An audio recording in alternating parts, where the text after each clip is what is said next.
അപ്പൊ മക്കളെ നമുക്ക് ഇവിടെ കുറച്ച് ക്വസ്റ്റ്യൻസ് ഉണ്ട് ടെക്സ്റ്റ് ബുക്കിൽ. ഇതേപോലെയുള്ള റിലേറ്റഡ് ക്വസ്റ്റ്യൻസ് ആണ് എക്സാമിന് വരിക. അപ്പൊ നമുക്ക് ഓരോന്നായിട്ട് നോക്കാം. ഇവിടെ രണ്ട് ഫിഗർ കൊടുത്തിട്ടുണ്ട്. ഒന്നെന്ന് പറയുന്നത് 7.33aയും 7.33bയും. അപ്പൊ ഈ രണ്ട് ഫിഗേഴ്സിനെ ബന്ധപ്പെടുത്തിയിട്ടുള്ള ക്വസ്റ്റ്യൻസ് ആണ് ഇവിടെയുള്ളത്. അപ്പൊ ഒന്നാമത്തെ സർക്യൂട്ട്, അപ്പൊ ക്വസ്റ്റ്യൻസ് കൃത്യമായി വായിച്ചു നോക്കുക. ഒന്നാമത്തെ സർക്യൂട്ടിൽ പറഞ്ഞിരിക്കുന്നത് 3 വോൾട്ടിന്റെ ഒരു bulb, 12 ohm resistor and 9 volt battery. ഇങ്ങനെ 3 സംഭവങ്ങളുണ്ട് ഈ ഒരു ഫിഗറിൽ കൊടുത്തിട്ടുണ്ട്. കണ്ടാൽ മനസ്സിലാവുന്നുണ്ട് അല്ലെ? 3 വോൾട്ടിന്റെ ബൾബാണ്. ബൾബ് 3 വോൾട്ട് എന്നിട്ട് അടയാളപ്പെടുത്തിയിട്ടില്ല, പക്ഷെ അത് ക്വസ്റ്റ്യനിൽ പറഞ്ഞിട്ടുണ്ട്. അതിന്റെ റെസിസ്റ്റൻസ് 6 ഓം ആണെന്ന് ഇവിടെ അടയാളപ്പെടുത്തിയിട്ടുണ്ട്. അത് കൂടാതെ ഒരു 12 ഓം റെസിസ്റ്റർ ഉണ്ട്. അതുപോലെ തന്നെ 9 വോൾട്ട് ബാറ്ററിയും കണക്ട് ചെയ്തിട്ടുണ്ട്.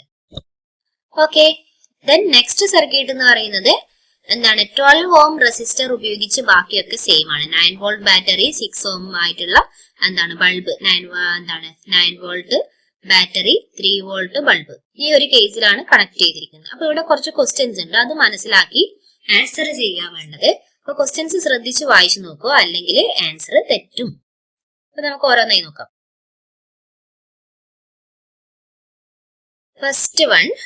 ഫസ്റ്റ് വൺ എന്താ മക്കളെ? Which circuit has more resistance? ഒന്നാമത്തെ സർക്യൂട്ടിനാണ് രണ്ടാമത്തെ സർക്യൂട്ടിനാണോ മോർ റെസിസ്റ്റൻസ് ഉള്ളത്? ഏതാണ്? കാണുമ്പോൾ തന്നെ മനസ്സിലാവുന്നുണ്ടല്ലോ. ഒന്നാമത്തെ സർക്യൂട്ടിൽ 6 ഓമും ഉണ്ട്, 12 ഓമും ഉണ്ട്. എന്നാൽ രണ്ടാമത്തെ സർക്യൂട്ടിൽ 6 ഓം മാത്രമേ ഉള്ളൂ. അപ്പൊ ഇതിൽ ഏതിലാ കൂടുതൽ? ഒന്നാമത്തെ സർക്യൂട്ടിനാണ്. അപ്പൊ 6 ഓം പ്ലസ് 12 ഓം 18 ഓം ആണ് ഒന്നാമത്തെ സർക്യൂട്ടിൽ വരുന്നത്. അതുകൊണ്ട് തന്നെ ഫസ്റ്റ് ക്വസ്റ്റ്യന്റെ ആൻസർ വളരെ സിമ്പിൾ ആയിട്ട് നമുക്ക് എഴുതാം. 7.33a have more effective resistance. So next we have to move second question. നമുക്ക് രണ്ടാമത്തെ ക്വസ്റ്റ്യൻ എന്താ നോക്കാം. രണ്ടാമത്തെ ക്വസ്റ്റ്യൻ വായിക്കുകയാണെങ്കിൽ in which circuit is the potential difference 3 volt obtained? Question ഓരോന്നായി വായിച്ച് മുറിച്ച് തന്നെ വായിക്കുക. 3 വോൾട്ട് ഒബ്റ്റെയിൻ ചെയ്യുന്നത് എവിടെയാണ്? അതായത് ബൾബിന്റെ എൻസിൽ നോക്കുകയാണെങ്കിൽ ഒന്നാമത്തെ ഫിഗറിലാണോ രണ്ടാമത്തെ ഫിഗറിലാണോ, ഏത് ബൾബിന്റെ എൻസിലാണ് 3 വോൾട്ട് പൊട്ടൻഷ്യൽ ഡിഫറൻസ് ഒബ്റ്റെയിൻ ചെയ്യാൻ വേണ്ടി പറ്റും? അപ്പൊ വോൾട്ട് പൊട്ടൻഷ്യൽ ഡിഫറൻസ് കണ്ടുപിടിക്കണമെങ്കിൽ നമ്മൾക്ക് ആദ്യം ഇവിടുത്തെ കറണ്ട് അറിയണം അല്ലെ? അപ്പൊ ഒന്നാമത്തെ സർക്യൂട്ടിലുള്ള കറണ്ട് നമുക്ക് കണ്ടുപിടിക്കാൻ വേണ്ടി I is equal to V by R. The same equation we have used. അപ്പം നമ്മളെ ഓംസ് ലോ പ്രകാരമുള്ള ഇക്വേഷൻ എഴുതുന്നു. V എത്രയാ മക്കളെ? ഇവിടെ V എത്രയാണ്? 9 വോൾട്ട് നമുക്ക് ഓൾറെഡി തന്നിട്ടുണ്ട് ക്വസ്റ്റ്യനില്. എന്താണ് പിന്നെ R എത്രയാ? ടോട്ടൽ റെസിസ്റ്റൻസ് നമ്മൾ കണ്ടുപിടിച്ചു, 18 ആണ്. അപ്പൊ 9/18 എന്ന് പറയുമ്പോൾ 0.5 ആംപിയർ കിട്ടി. എളുപ്പമല്ലേ? 0.5 ആംപിയർ കിട്ടി. അങ്ങനെയാണെങ്കിൽ നമുക്ക് ഈ 6 ഓം എന്ന് പറയുന്ന റെസിസ്റ്റർ ഉള്ള ഈ ബൾബിന്റെ എൻഡിലുള്ള പൊട്ടൻഷ്യൽ ഡിഫറൻസ് കണ്ടുപിടിച്ചൂടെ? എന്താ equation? V is equal to IR ആണ്. എല്ലാ ഇക്വേഷനും മറന്നു പോകാതെ മാറിപ്പോകാതെ എഴുതണം. I കണ്ടുപിടിച്ചല്ലോ, 0.5 സബ്സ്റ്റിറ്റ്യൂട്ട് ചെയ്യുന്നു. അതുപോലെ തന്നെ എന്താണ് ആറിന് പകരം 6ഉം സബ്സ്റ്റിറ്റ്യൂട്ട് ചെയ്യുന്നു. എന്താ മക്കളെ? R എന്ന് പറഞ്ഞാൽ ഇവിടുത്തെ റെസിസ്റ്റർ എത്രയാ? 6 ഓം ആണ്.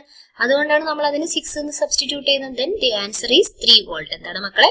3 വോൾട്ട് ആണ് ആൻസർ വരുന്നത്. അപ്പൊ ഇവിടെ തന്നെ നമുക്ക് ആൻസർ കിട്ടിയല്ലേ?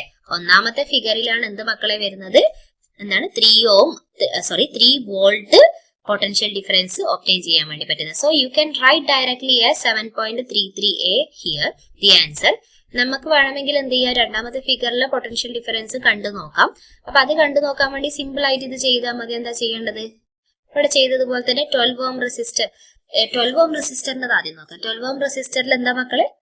V is equal to IR. Same equation 0.5 into 18 വരും, 9 വോൾട്ട് വരും. അപ്പൊ 12 ഓം റെസിസ്റ്റർ വരുന്ന സമയത്ത് 9 വോൾട്ട് ആണ് വരുന്നത്. ആ ഒരു പ്രോബ്ലം ചെയ്യുമ്പോൾ തന്നെ കിട്ടിയത് കൊണ്ട് അത് ഡയറക്റ്റ് ആയിട്ട് എഴുതാം. ഇനി മൂന്നാമത്തെ ഒരു ക്വസ്റ്റ്യൻ ഉണ്ട്. What happens to the bulb in the circuit 7.33b when it is switched on?